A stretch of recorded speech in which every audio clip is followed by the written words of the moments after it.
ಕೌಶಲ್ ಕನ್ನಡ ವೀಕ್ಷಿಸುತ್ತಿರುವ ಎಲ್ಲ ಸ್ನೇಹಿತರಿಗೂ ನಮಸ್ಕಾರ. ಕೌಶಲ್ ಕನ್ನಡದ ಮತ್ತೊಂದು ವಿಡಿಯೋಗೆ ಸ್ವಾಗತ. ಇವತ್ತಿನ ವಿಡಿಯೋದಲ್ಲಿ ನಾವು ನಿಮಗೆ ಚಿತ್ರಮಂದಿರಕ್ಕೆ ಹೋದ್ರೆ ಒಂದು ಟಿಕೆಟ್ ದರ, ಬುಕ್ ಮೈ ಶೋನಲ್ಲಿ ನೋಡಿದ್ರೆ ಇನ್ನೊಂದು ಟಿಕೆಟ್ ದರ, ಈ ವಿಚಾರದ ಬಗ್ಗೆ ಪ್ರೇಕ್ಷಕರೊಬ್ಬರು ರಾಜ್ಬಿ ಶೆಟ್ಟಿ ಅವರಲ್ಲಿ ಕಂಪ್ಲೇಂಟ್ ಮಾಡಿದ್ದಾರೆ.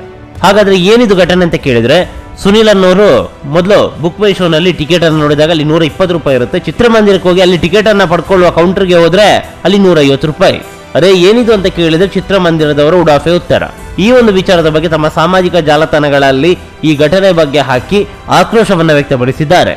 ಮೊದಲಿಗೆ ಅವರು ಏನು ಸಾಮಾಜಿಕ ಜಾಲತಾಣಗಳಲ್ಲಿ ಹಾಕಿದ್ದಾರೆ ಅಂತ ಕೇಳಿದ್ರೆ, ರಾಜ್ಬಿ ಶೆಟ್ಟಿ ಅವರನ್ನ ಟ್ಯಾಗ್ ಮಾಡಿ, ರಾಜ್ಬಿ ಶೆಟ್ಟಿ ಅವರೇ, ಸೂಪ್ರಂಸೋ ಸಿನಿಮಾವನ್ನ ನೋಡಲು ಬುಕ್ ಮೈ ಶೋನಲ್ಲಿ ಥಿಯೇಟರ್ ಹುಡುಕುವಾಗ ಕೋಣನಕುಂಟೆ ಕ್ರಾಸ್ ಬಳಿ ಇರುವ ಮಾನಸ ಥಿಯೇಟರ್ನಲ್ಲಿ ನಿಮ್ಮ ಸಿನಿಮಾ ಇರೋದು ಗೊತ್ತಾಯಿತು.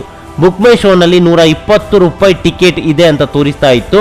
ನಂತರ ಥಿಯೇಟರ್ಗೆ ಹೋದ್ರೆ 120 ರೂಪಾಯಿ ಅಲ್ಲ 150 ರೂಪಾಯಿ, ಬೇಕಿದ್ರೆ ತಗೊಳ್ಳಿ ಅಂದ್ರು.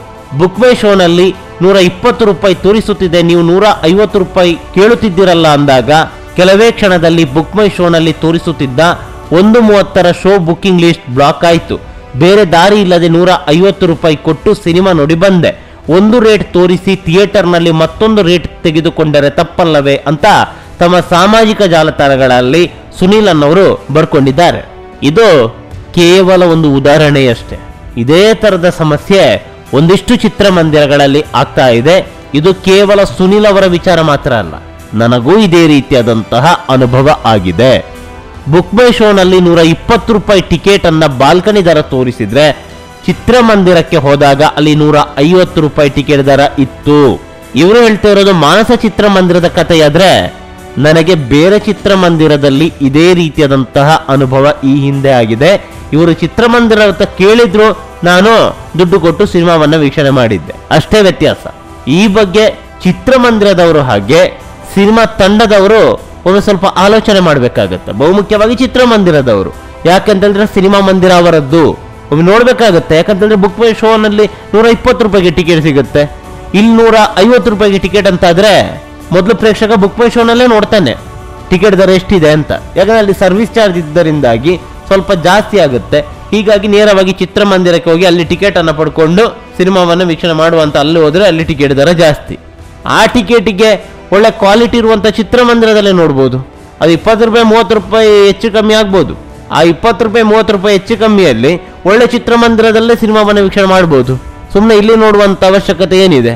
ಅದರ ಹಣೆ ಬರ ಗೊತ್ತಾವು ಚಿತ್ರಮಂದಿರಕ್ಕೆ ಹೋದಾಗ. ಬುಕ್ ಮೈ ಶೋನಲ್ಲಿ 120, ಚಿತ್ರಮಂದಿರಕ್ಕೆ ಹೋದಾಗ 150 ಅಂತಾದ್ರೆ ಆ 150 ರೂಪಾಯಿ ಸ್ವಲ್ಪ ಒಳ್ಳೆ ಚಿತ್ರಮಂದಿರದಲ್ಲಿ ಸಿನಿಮಾವನ್ನು ವೀಕ್ಷಣೆ ಮಾಡ್ಬೋದಲ್ವಾ? ಮತ್ತೆ ಪುನಃ ಚಿತ್ರಮಂದಿರಕ್ಕೆ ಹೋಗೋದ್ರೆ ಸಮಯ ವ್ಯರ್ಥ. ಅಷ್ಟೊತ್ತಿಗೆ ಆ ಚಿತ್ರಮಂದಿರದಲ್ಲಿ ಒಳ್ಳೆ ಕ್ವಾಲಿಟಿ ಇರುವಂತ ಚಿತ್ರಮಂದಿರದಲ್ಲಿ ಸಿನಿಮಾ ಆರಂಭವಾಗುತ್ತೆ. ಇದಿರೋದು ಒಳ್ಳೆ ಕ್ವಾಲಿಟಿ ಇರುವ ಚಿತ್ರಮಂದಿರದಲ್ಲಿ ಅದೇ ರೇಟು, ನಾರ್ಮಲ್ ಚಿತ್ರಮಂದಿರದಲ್ಲಿ ಅದೇ ರೇಟ್ ಅಂತಾದ್ರೆ ಒಳ್ಳೆ ಕ್ವಾಲಿಟಿ ಇರುವ ಚಿತ್ರಮಂದಿರಕ್ಕೆ ಹೋಗೋಣ, ಈ ಚಿತ್ರಮಂದಿರಕ್ಕೆ ಯಾಕೆ ಹೋಗ್ಬೇಕು? ಇದು ಮಾನಸ ಚಿತ್ರಮಂದಿರದ ಬಗ್ಗೆ ನಾವು ಹೇಳ್ತಾ ಇಲ್ಲ, ಯಾಕಂದ್ರೆ ಮಾನಸ ಚಿತ್ರಮಂದಿರದಲ್ಲಿ ಯಾವ ಕ್ವಾಲಿಟಿ ಅಂತ ಗೊತ್ತಿಲ್ಲ, ಚೆನ್ನಾಗಿದೆ ಅಂತ ಎಲ್ಲ ಹೇಳ್ತಾರೆ. ಇಲ್ಲಿ ಹೇಳ್ತಾರೆ ನನ್ನ ಅನುಭವವನ್ನು. ಅದೇನೇ ಇರಲಿ, ಸುನೀಲ್ ಅವರಿಗೆ ಈ ರೀತಿಯಾದಂಥ ಸಮಸ್ಯೆ ಕೇವಲ ಇವರೊಬ್ಬರ ಸಮಸ್ಯೆ ಅಲ್ಲ, ಅನೇಕ ಮಂದಿ ಈ ಸಮಸ್ಯೆಯನ್ನು ಎದುರಿಸಿದ್ದಾರೆ. ಬುಕ್ ಮೈ ಶೋನಲ್ಲಿ ಒಂದು ಟಿಕೆಟ್ ದರ ಆದ್ರೆ ಚಿತ್ರಮಂದಿರದಲ್ಲಿ ಮತ್ತೊಂದು ಟಿಕೆಟ್ ದರ. ಈ ಬಗ್ಗೆ ಚಿತ್ರಮಂದಿರದವರಾಗಿರ್ಬೋದು ಅಥವಾ ಇದಕ್ಕೆ ಸಂಬಂಧಪಟ್ಟವರಾಗಿರ್ಬೋದು, ಇದನ್ನು ಸರಿಯಾಗಿ ಪರಿಶೀಲಿಸಿ ಪ್ರೇಕ್ಷಕರಿಗೆ ತೊಂದರೆಯಾಗದಂತೆ ನೋಡ್ಕೋಬೇಕು ಅಷ್ಟೇ. ನಮಸ್ಕಾರ.